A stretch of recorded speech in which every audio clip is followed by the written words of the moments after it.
আসসালামু আলাইকুম বন্ধুরা, চন্দ্রপুর বাজার থেকে একটু পার হয়ে ডান দিকে যে রাস্তাটা চলে গেছে সেই রাস্তার দুপাশে রয়েছে সারি সারি বিভিন্ন ধরনের গাছপালা, বিশেষ করে নারকেল গাছ এবং অন্য গাছ।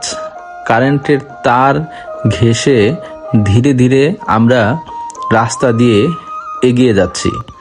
মাঝে মাঝে দু একটি ভ্যান গাড়ি দেখা গেলেও খুব একটা গাড়ি এখানে নেই।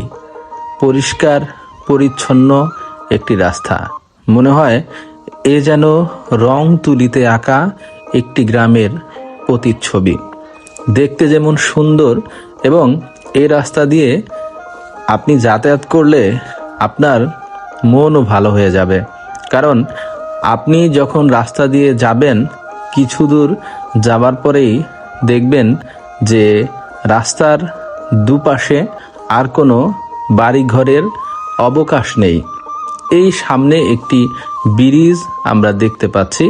এই ব্রিজের পর আমরা দেখব ছোট্ট একটি মসজিদ। এখানে আমি কয়েকবার নামাজও পড়েছিলাম।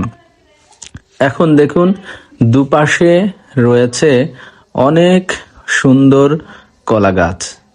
এই কলা গাছ, এই সবুজের সমারোহ সবকিছুর বুক চিরে যেন এগিয়ে যাচ্ছে রাস্তা। যেতে যেতে দেখা হলো কয়েকটা ছোট্ট গাড়ি, ছোট্ট মোটর সাইকেল এদের সাথে। বাকি পুরো রাস্তাটাই ফাঁকা রাস্তা আর ফাঁকা রাস্তা। আপনারা দেখুন কত সুন্দর এই দৃশ্য, কত মনোমুগ্ধকর। গ্রাম বাংলার এই দৃশ্যগুলো এজন্যই যারা শহরে থাকে তাদের মনকে খুবই আকর্ষণ করে। যেতে যেতে আমরা বিশাল একটি চক পার হয়ে আবার দুপাশে বসত বাড়ির কাছে চলে আসছি। দেখুন বসত বাড়ির ভিতরে একে বেঁকে কত সুন্দর করে চলে গেছে একটি সবুজ প্রকৃতি সমৃদ্ধ আমাদের বাংলাদেশের প্রতিচ্ছবি, যেটা সে ধরনের একটি রাস্তা। আমাদের পালংয়ের মধ্যে যদি ভালো কয়েকটা রাস্তার কথা বলি তাহলে অবশ্যই এই রাস্তাটার কথা আসে। ডান দিকেও যেতে পারতাম, কিন্তু আমরা চলে যাচ্ছি বাম দিকে।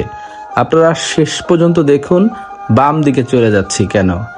যেতে যেতে আমরা দুই পাশের দৃশ্যগুলো দেখছি, সাথে সাথে আমরা আমাদের গন্তব্যে এগিয়ে যাচ্ছি।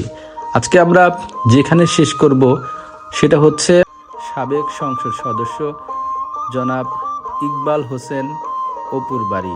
এটাই হচ্ছে সেই ঐতিহ্যবাহী মিয়াবাড়ি জামে মসজিদ। ভালো লাগলে অবশ্যই শেয়ার করবেন। আল্লাহ হাফেজ।